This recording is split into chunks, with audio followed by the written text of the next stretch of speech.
오늘 은혜 나눌 하나님 말씀 두 곳을 보겠습니다. 먼저 창세기 14장 17절로 20절 말씀.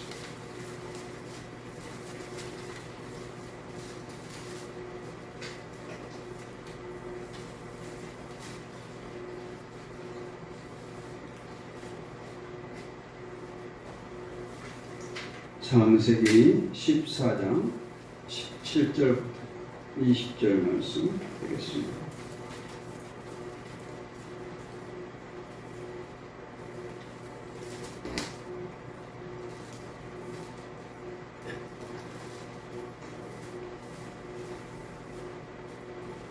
한 절씩 교독합니다. 아브라함이 그돌라오멜과 그와 함께한 왕들을 쳐부수고 돌아올 때에 소돔 왕이 사회의 볼짝이 곧 왕의 볼짝이로 나와 그를 영접하였고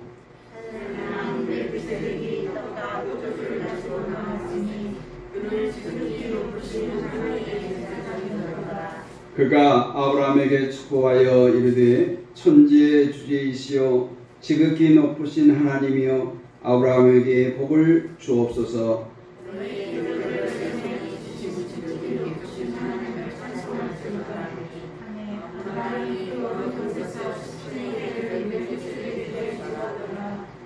아멘. 말라기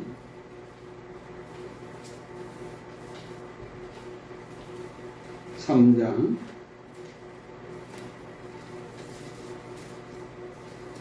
8절로 10절 말씀.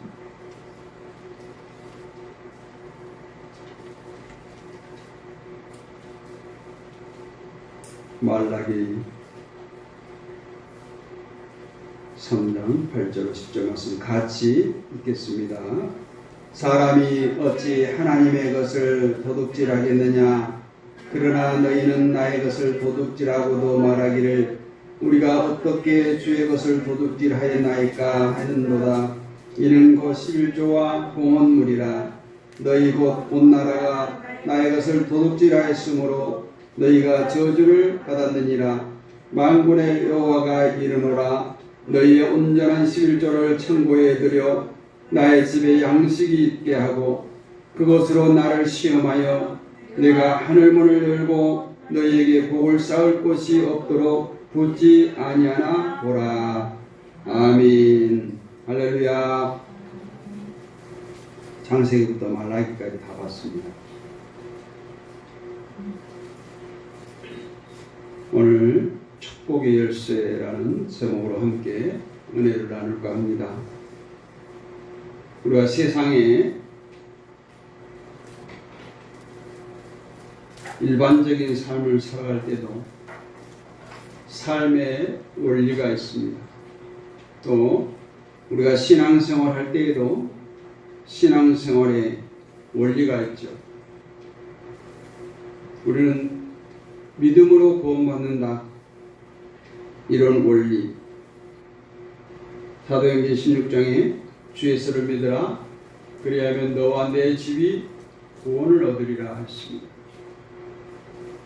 또한 로마서에 보면 의인은 믿음으로 말미암아 살리라 했습니다. 이것이 바로 신앙생활의 원리죠. 우리는 어떤 업적이나 공로나 또 우리가 잘나서 하나님으로부터 선택받거나 또 우리의 공로로 구원받는 것이 아닙니다. 우리는 믿음으로 구원을 받고 예수를 나의 구주로 고백함으로 우리는 구원을 얻습니다. 이처럼 구원은 믿음으로 받는다 하는 것이 신앙의 원리예요. 그러면 축복을 어떻게 받습니까? 축복의 원리는 바로 순종입니다. 하나님이 주시는 물질적 축복, 또 건강의 축복, 형통함의 축복은 모두 순종으로부터 오는 것이 오늘 성경에 나온 신앙의 원리입니다. 우리가 지난주에 말씀을 나눴던 신명기 28장 2절에 내가 하나님 여호와의 말씀을 청종하면 순종하면 이 모든 복이 내게 임할 것이다 라고 했습니다. 하나님은 벌을 주시는 하나님이 아니고 하나님은 저주하시는 하나님이 아니시고 하나님은 은혜 베푸시고 축복하시기를 원하는 분이십니다. 그 하나님은 우리에게 복 주시기를 기뻐하시고 하나님께서 우리의 이 땅에 살아갈 때 의식주 외에 필요한 모든 재물을 얻는 능력도 주셨습니다. 신명기 8장 18절에 보니까 내 하나님 여호와를 기억하라. 그가 내게 재물 얻을 능력을 주셨음이라. 이같이 하심은 내 열조에게 맹세하신 언약을 오늘과 같이 이루려 하심이니라 했습니다. 우리가 이 땅을 살아갈 때 인간의 모든 생애 가운데 하나님께서 복 주셔야 살 수가 있습니다. 인간의 노력만으로 안 된다는 거죠. 하나님께서 지켜주시고 하나님께서 복을 주실 때 흥왕하는 인생을 살 수 있음을 믿으시기를 원합니다. 시편 127편 1절로 2절 말씀은 이렇게 축복의 원리에 대해서 말합니다. 여호와께서 집을 세우지 아니하시면 세우는 자의 수고가 헛되며 여호와께서 성을 지키지 아니하시면 파수꾼의 경성함이 허사로다. 너희가 일찍이 일어나고 늦게 누우며 수고의 떡을 먹음이 헛되도다. 그러므로 여호와께서 사랑하시는 자에게 잠을 주시는도다 했습니다. 여호와 하나님께서 집을 세우지 아니하시면 아무리 일찍 일어나 새벽부터 밤늦도록 일을 해도 하나님께서 도와주시지 아니하면 모든 것이 헛수고다라는 거예요. 하나님께서 복 주시지 않으면 모든 일이 헛된 일이 될 수 있다는 말씀입니다. 그렇다고 하나님께서 하실 거니까 나는 아무것도 안 하고 게으르고 나태해도 하나님께서 복만 바라는 그런 얘기가 아니에요. 인간은 최선을 다하고 그 위에 하나님이 도우심이 있어야 한다는 말씀입니다. 우리가 물질의 복을 받기 위해서 배워야 할 성경적 원리가 있습니다. 그것이 바로 오늘 나누고자 하는 11조예요. 오늘 목회자들 간에도 이 11조 문제 때문에 엄청난 논쟁이 심합니다. 11조를 드리는 것이 온당치 않다. 11조를 드리는 것이 맞다. 이거는 율법적이다.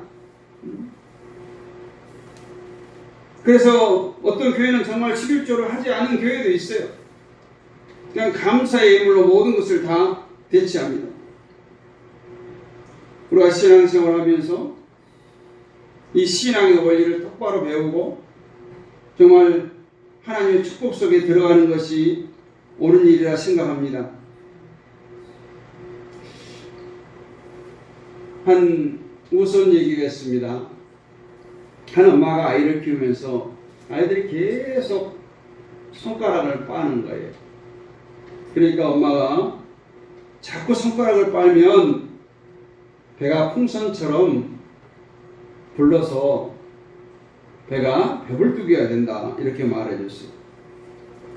그랬더니 아이가 정말 놀랐든지 손가락을 빨지 않더라는 거예요. 어느 날 이 아이를 데리고 마트에를 갔습니다. 근데 거기에 마침 임산부가 있었어요. 이 아이가 의기양양하게 그 임산부에게로 걸어가더니 아줌마, 나는 아줌마가 무엇 했는지 알아. 아줌마 손가락 빨았지? 그러더니 큰 소리로 쩌렁쩌렁 울리니 어린 아이니까 그럴 수 있죠. 겉모습만 보고 속단해서는 안 된다는 얘기입니다. 속단은 금물이에요. 그래서 우리가 교회에서 헌금 설교하고 11조 이야기하면 목회자도 힘들고 듣는 성도들도 힘들어서 많이 하지 않습니다. 그러나 저는 그래요. 이것은 하지 아니하면 책임 회피다. 물론 여러분이 하고 안 하고는 여러분 자유죠. 다행히 우리 교회 성도들은 모두가 11조를 하기 때문에 저는 이렇게 당당하게 말씀드릴 수 있습니다. 그래서 우리가 이런 설교를 들을 때 오늘 또 그 얘기 뻔하지 이렇게 어린아이처럼 판단하지 말라는 거예요. 성경에서 말하는 축복의 원리, 하나님이 말씀하시는 복받는 길을 우리가 제대로 아는 것이 중요합니다. 그래야 누군가의 그런 논쟁 가운데 흔들리지 않는 거예요. 세례받은 그리스도인, 구원받은 그리스도인이라면 지켜야 할 두 가지 기본 원리가 있어요.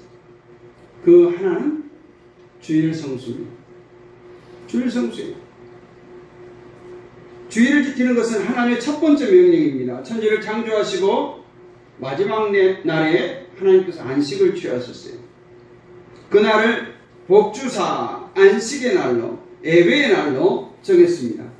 육신의 쉼을 얻고 하나님 앞에 나와 예배로 영혼의 양식을 공급받고 말씀을 통해서 힘을 얻고 한 주간 또 승리하며 살아가도록 정한 날이 바로 안식이 주일이에요. 그래서 이 날은 뭐 하는 날이에요? 복 받는 날입니다. 그리고 주일 성수를 잘 하시기를 원합니다. 주일 성수를 안 하면 이 신앙의 기본 원리를 하나 지키지 못하는 거예요. 말씀을 들을 기회가 없습니다. 기도할 기회도 줄어들어요. 하나님을 만날 기회가 점점 멀어집니다. 근데 이 주일 성수라고 하는 것이 내가 지킬 때는 쉽습니다. 근데 한 번 빠지고 두 번 빠지면 이상하리 많지 빠질 일들이 생겨요. 몸이 아프다거나 뭐 가정에 대소사가 있거나 하여튼 핑계할 수 있는 일들이 많이 생긴다는 거예요. 근데 내가 주일을 지키기로 작정하니까 저 친척들은 저한테 청첩장을 보내지 않아요. 토요일날 주일날 걸리면 멀리 떨어지면 토요일날 해도 못 가잖아요. 저는 뭐 연락해도 안 올러 이렇게 저 평신도 때부터 그랬어요. 그것이 내가 주일을 지켰더니 주일을 쉽게 지킬 수 있는 계기가 되더라 주변에서. 근데 한 번 더 빠지면 재밌잖아요. 쏠쏠해요. 옛날에는 토요일 오전까지 우리가 일을 했잖아요. 그러니까 얼마나 이 주일이 내가 쓰고 싶은 유혹이 많아요. 휴일이 없다 보니까. 우리 신앙생활 하는 사람들은 정말 한시도 나를 위해서 쉴 수가 없었잖아요. 당시에. 주일날은 새벽부터 주일 저녁까지 홀로. 주일학교, 성가대, 또 중고등부 교사, 청년부 교사, 뭐 하루 종일 교회 가서 사는 거예요. 또 토요일날 오후에 가면 교회 가서 청소하고, 교회 또 교회 차 세차도 하고. 그런데 한두 번 빠지고 보면 아무런 가치가 없는. 또 재밌어 거기에. 그래 우리는 주일 성수하는 것을, 우리가 예배드리는 것을 정말 목숨처럼 여기고 지키시기를 원합니다. 두 번째는 감사 생활이에요. 그 기본이 11조입니다. 이것은 하나님의 명령입니다. 11조의 기원을 오늘 그래서 창세기를 읽은 거예요. 많은 목사님들이 율법적이라고 말해요. 11조를. 근데 창세기 11조는 율법이 있기 전 얘기예요. 자세히 보세요. 우리가 말라기 10장에서 3장 10절에서 말씀하죠. 너희는 온전한 11조를 참고해 드리라고 했어요. 온전한 11조라고 말합니다. 그리고 성경에서 감히 하나님을 시험하라고 하는 얘기는 오늘 이것밖에 없어요. 물질을 들여서 나를 시험해 보라는 거예요. 하나님께서. 그리고 너희들이 이 물질을 쌓을 곳이 없도록 축복하지 아니하나 테스트 해보라는 거예요. 11조는 율법의 잔재가 아니에요. 말라기서는 율법의 영향을 받았으니까 그럴 수 있다고 해요. 그러나 예수님 시대에는 그렇지 않습니다. 예수님 시대에는 율법을 어떻게 했어요? 마태복음 5장 17절에 내가 율법이나 선지자를 폐하러 온 줄로 생각하지 말라. 폐하러 온 것이 아니요 완전하게 하려 함이니라 했어요. 오히려 이 감사 생활, 11조 생활을 더 강화했으면 강화했지 그것을 다 없애지 않았다는 거예요. 또한 11조는 율법 잔재가 아니에요. 율법 시대 이전에 우리가 아브라함 시대에도 있었다는 겁니다. 야곱의 시대에도 있었어요. 복음의 시대에 존재하는 하나님의 헌금 원리가 바로 11조인데 그것들이 족장 시대에부터 있었다 이 말이에요. 모세가 시내산에서 율법을 받기 이전부터 있었다는 거예요. 오늘 창세기 14장을 보면 참 재밌는 얘기예요. 아브라함과 롯의 결별 이야기가 나오죠. 자신들이 우양 가축이 늘어나니까 정해진 초장에서 늘 종들끼리 다툼이 심하니까 이제 아브라함이 헤어지기로 작정합니다. 롯에게 너가 좋은 땅을 골라라. 너가 좋아하면 내가 우하고 너가 우하면 내가 좋아하겠다. 그래서 롯이 소돔과 고모라라고 하는 당시에 엄청난 비옥한 땅을 찾아서 떠나고 아브라함은 정말 척박한 황량한 사막을 차지하게 됩니다. 근데 롯이 거주했던 소돔과 고모라에 그돌라오멜 연합군이 침범해 왔어요. 그리고 이 전쟁에서 소돔과 고모라는 패하게 되고 많은 사람들이 포로로 끌려갔는데 거기에 롯의 가족도 끌려가게 돼요. 아브라함의 조카 롯의 가족도 끌려갑니다. 많은 양떼, 재물들 다 약탈당했습니다. 누가 그 소식을 아브라함에게 전해준 거예요. 저 같으면 그러겠어요. 야, 좋은 땅 찾아서 날버리고 가더니 시원하다 이랬을 것 같은데 아브라함은 그렇지 않았어요. 내가 나서야 되겠다. 내가 조카 롯을 구해야 되겠다 해서 아브라함은 자기 집에 있었던 식솔 318명을 데리고 야간 기습작전을 감행해서 10,000명이 넘는 부인들과 싸워서 승리합니다. 물론 하나님의 도우심이었죠. 그리고 이제 그 전쟁에서 롯의 가족들과 많은 전쟁의 노획물을 가지고 승리의 노래를 부르며 돌아오는 거예요. 그 장면이 오늘 우리가 읽었던 장면입니다. 소돔 왕이 아브라함을 영접하고 살렘 왕 멜기세덱이 포도주와 떡을 가지고 와서 아브라함의 일행을 대접해 줍니다. 바로 여기서 아브라함의 마음에 감동이 온 거예요. 오늘 멜기세덱이 야, 너 그거 얻은 거, 전쟁에서 얻은 거 11조 내 하지 않았어요. 자신을 너무 환대해 주는 그 은혜, 그 감격이 바로 11조를 드려야 되겠다는 마음의 감동을 얻은 거죠. 창세기 14장 18절에 20절까지를 다시 한번 읽어볼까요? 창세기 14장 18절로 20절 시작. 살렘왕 멜기세덱이 떡과 포도주를 가지고 나왔으니 그는 지극히 높으신 하나님의 제사장이었더라.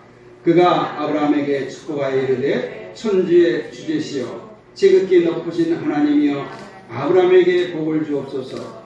너희 대적을 내 손에 붙이신 지극히 높으신 하나님을 찬송할지로다 하매 아브라함이 그 얻은 것에서 10분 1을 멜기세덱에게 주었더라. 아멘. 살렘 하면 어떤 곳이 생각납니까? 예루살렘이죠. 평화라는 뜻의 장소입니다. 근데 여기 히브리서를 보면 멜기세덱을 가리켜서 하나님의 제사장, 의의 왕, 평강의 왕으로 부릅니다. 그러면서 그는 족보도 없고 아비도 없는 신비에 쌓인 인물로 왕과 제사장을 겸한 사람으로 소개하고 있습니다. 그러면 여러분 이 땅에 온 사람 중에 왕, 제사장, 선지자를 겸한 분이 누구예요? 삼종직을 가진 사람은 인간으로 오신 분은 바로 예수님밖에 없습니다.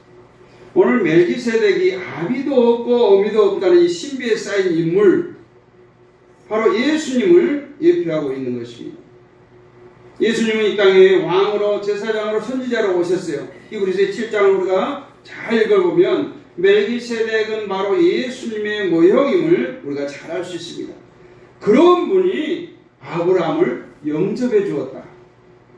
그의 떡과 포도주로 대접하고 아브라함을 축복했습니다.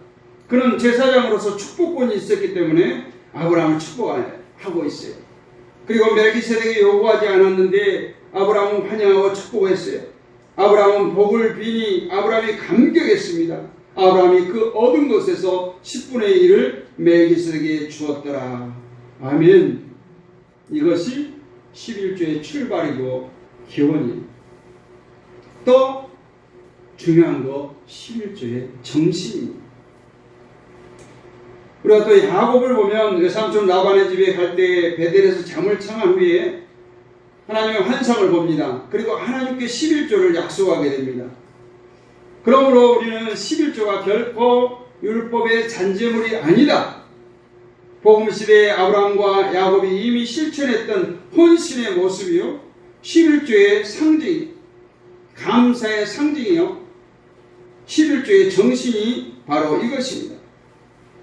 그러면 이 11조의 의미, 11조의 영성은 과연 무엇인가 몇 가지 생각해 봅니다.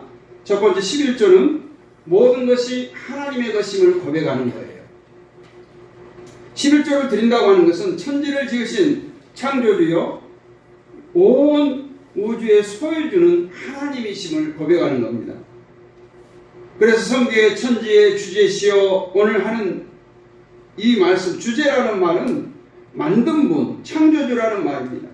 하나님께서는 우주를 창조하시고 동시에 소유주가 되십니다.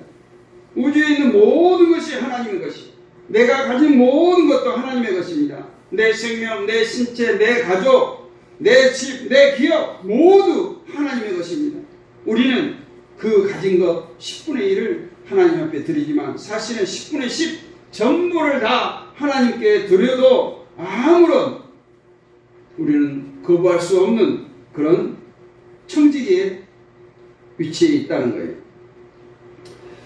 왜 그렇습니까? 이 모든 것이 다 하나님의 것이기에 그렇습니다. 11조를 드릴 때마다 이 모든 것이 하나님의 것임을 고백하기를 원합니다. 그냥 남의 눈치 보여서가 아니에요. 그냥 내가 억지로 하는 것이 아니라 자원해서 기쁨으로 하나님께서 이 열을 주셨으니 하나를 드립니다. 이 모든 것이 다 하나님의 것으로부터 왔습니다 라는 고백이 있어야 될 줄로 믿습니다. 여러분, 우리는 또 소유권을 분명히 해야 됩니다.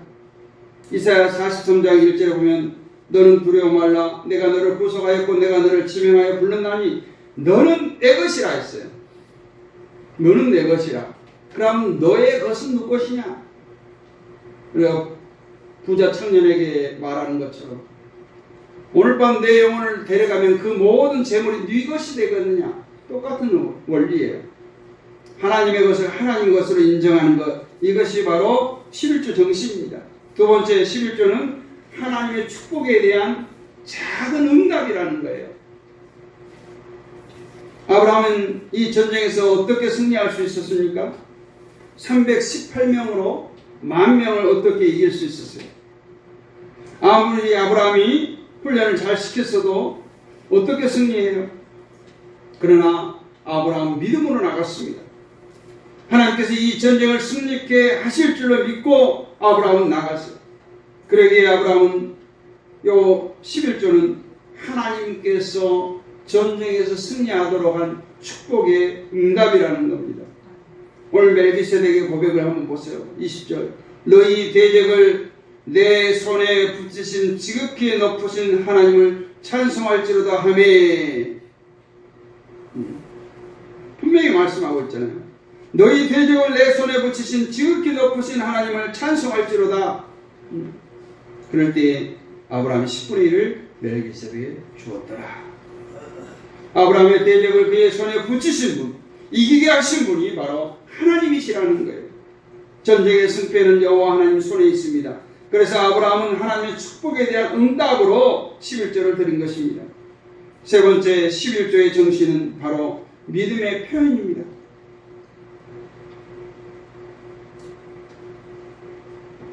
대부분 부흥 강사들이 그런 말씀을 잘 하세요. 믿음의 수준은 드리는 예물과 비례한다. 헌금 생활하는 것을 보면 그 믿음의 상태를 분별할 수 있다라는 거예요. 왜냐하면 믿음이 없이는 할 수 없는 거잖아요. 아깝잖아요, 사실. 그래서 가끔가다 그런 분들을 만납니다. 목사가 미워주고 교회가 미워주는 헌금을 드리질 않는다고요. 진짜 그래요? 그러면 쓰기는 좀 두려운 거예요, 하나님이. 그래서 집에다 모으는 거예요. 제 선배 목사님이 화순에 가서 교회를 개척했는데 어느 날 한 무리가 와가지고 항아리를 가져왔더래요. 자기들이 그동안에 교회를 못 나가고 가정 예배를 이렇게 드리면서 모은 헌금이라고. 엄청난 금액이. 얼마나 교회를 안 나가고 얼마나 교회가 상처를 줬으면 얼마나 목회자가 상처를 줬으면 그들이 그렇게 했을까. 그러나 우리가 잘 알아야 되는 것은 우리들의 믿음이 흔들리는 결과예요. 하나님께 예물을 드리는 것이 교회나 목회자에게 드리는 거 아니지 않습니까? 저는 우리 자녀들에게 11조만큼은 항상 어려서부터 세뱃돈 받을 때부터 아마 시켰던 것 같아요. 그리고 좀 미안한 거는 지금 딸들에게 우리 내돈교회에다 11조 해라 하는 거예요. 우리 딸이 또 하나가 딱 마침 왔는데 우리 큰딸은 아직 출석하는 교회가 없어요. 용인으로 이사가고 코로나도 있고 해가지고 좀 그것이 마음 아파요. 언젠가는 출석하는 교회에 하게 할 거예요. 또 제가 우리 작은딸 교회 목사님하고 통화도 했어요. 이렇게 할 것이다. 그리고 파송한다 했어요. 여러분 어려서부터 이걸 해야 됩니다. 그리고 11조 해오신 분은 알겠지만 금액이 커지면 커질수록 어려운 거예요. 훈련되지 않으면 쉽지 않습니다. 11조는 믿음의 표현이라고 했습니다. 여러분 예수님께서 바리새인들이 드렸던 많은 헌금보다 과부가 드렸던 2렙돈의 헌금을 칭찬하셨습니다. 왜냐하면 그것이 그 과부에게는 전부였어요. 모든 것을 드렸다고 칭찬합니다. 여기서 재산의 전부 또 물질의 많고 적음이 아니라 최선을 다하는 내가 가장 아끼는 것을 드리는 그 마리아와 같은 심령으로 드릴 때 하나님은 기뻐하신다는 것을 알아야 됩니다. 또한 11조의 정신은 물질에 대한 자유예요. 우리가 세상의 물질 가운데 살아가지 않습니까? 그래서 돈 없이 안 되는 일이 어디 있냐? 어떤 사람들은 그렇게 얘기합니다. 그런데 따지고 보면 또 돈 가지고 되는 일은 많지 않습니다. 진짜 돈 가지고 안 되는 일이 너무너무 많습니다. 그것은 뭔가요? 가치 있는 일이에요. 돈 가지고 되는 일들은 가치 없는 일들이에요. 진짜 가치 있는 일들은 돈 가지고 되지 않습니다. 많은 사람은 돈의 영향 아래 살아갑니다. 돈만 벌 수 있다면 어떤 일이든 할 것처럼 덤벼듭니다. 때로는 사람의 생명도 해칩니다. 형제와 다툼도, 이혼도, 또 돈의 노예가 되어서 누가 사주하면 무슨 일이든 행하는 그런 흥신소 같은 것이 생겨나는 때입니다. 여러분, 우리가 11조를 온전히 드린다고 하는 것은 돈의 노예가 되는 것이 아니라 내가 돈을 다스리는 것입니다. 하나님께서 물질을 주셨지만 나 이 물질이 주인이 아니라 하나님께서 주신 물질을 바르게 사용하겠다고 하는 청지기적 고백을 하나님께 드리는 것입니다. 이처럼 11조 정신은 이것이 하나님의 것임을 고백하면서 하나님의 축복으로 믿음의 표현으로 물질에 대한 자유함을 얻는 것이 11조의 비밀임을 깨닫기를 원합니다. 오늘 서두에서 읽은 만군의 여호와가 이르노라 너희의 온전한 11조를 창고에 들여 나의 집에 양식이 있게 하고 그것으로 나를 시험하여 내가 하늘문을 열고 너희에게 복을 쌓을 곳이 없도록 붙지 아니하나 보라. 너희가 나를 시험해서 창고에 붙지 아니할까 보라 하는 말씀. 이 말은 무슨 말이에요? 쌓을 것이 없도록 부어주신 축복을 내가 약속하마 하는 것이. 우리가 말라기 3장 8절을 읽으면서 11조를 도적질이라는 표현이 나옵니다. 근데 말라기 1장부터 읽어보면 이 말씀이 무슨 의미인 줄 알아요? 당시에 성전에 제사드리러 오면서 흠없고 좋은 재물을 가지고 왔어야 했어요. 근데 이 사람들이 그렇지 않은 거예요. 눈먼 거, 절름발이 흠투성이 재물을 주님 앞에 가지고 나오는 거예요. 요즘 말로 말하면 상품성이 떨어진 것을 하나님께 드리고 건강하고 좋은 상품성이 있는 것들은 자기들을 위해서 팔고 사용했다라는 것입니다. 그것이 도적질이라는 거예요. 온전한 11조는 그거예요. 내가 가장 좋아하는 것, 내가 가장 아끼는 것. 또 우리 작은 딸처럼 월급을 받자마자 11조를 하는 것. 우리 큰 딸은 월급을 언제 받은지를 모르고 11조를 안 해요. 그것이 정신이라고 물질이고 아니에요. 먼저 하나님께 드리고 내가 쓰는 거예요. 이 세상에 살면서 우리가 물질은 분명히 필요한 것입니다. 그러나 물질의 노예가 되어서는 안 될 줄로 믿습니다. 우리가 물질 때문에 왠지 불안하고 왠지 가슴 두근두근한 그런 것이 아니라 오늘 우리가 감사 생활을 온전히 함으로써 물질의 자유함을 얻고 정말 오늘 말씀처럼 이 땅에 살아가면서 하나님께서 주신 은혜로 풍요를 누리고 아버지 하나님 감사합니다. 이 물질이 주인님이 하나님임을 고백합니다. 하나님께서 오늘 우리에게 복 주시려고 정하신 이 11조의 원리를 다시 한번 생각하고 수정해 보시기를 원합니다. 하늘 문을 여는 축복의 열쇠, 그것은 바로 11조 주일 성수입니다. 우리 교회 모든 성도들이 한 해를 마무리 짓는 이 시점에서 우리의 신앙을 돌아보고 결단하고 실천할 때 여러분의 가정과 기업에 하늘의 놀라운 축복이 임하시길 주님의 이름으로 축복합니다. 아멘. 거룩하신 아버지 하나님, 우리를 감사합니다. 12월 첫 주 주님께 나와서 이렇게 귀한 예배를 드릴 수 있도록 허락하신 아버지 하나님 감사합니다. 오늘 귀한 말씀을 나눴습니다. 이 말씀들이 정말 우리의 마음을 울리는 말씀들이 되기를 원합니다. 이제껏도 잘 해왔습니다. 아버지 하나님 더 잘할 수 있도록 아버지 축복하여 주시옵소서.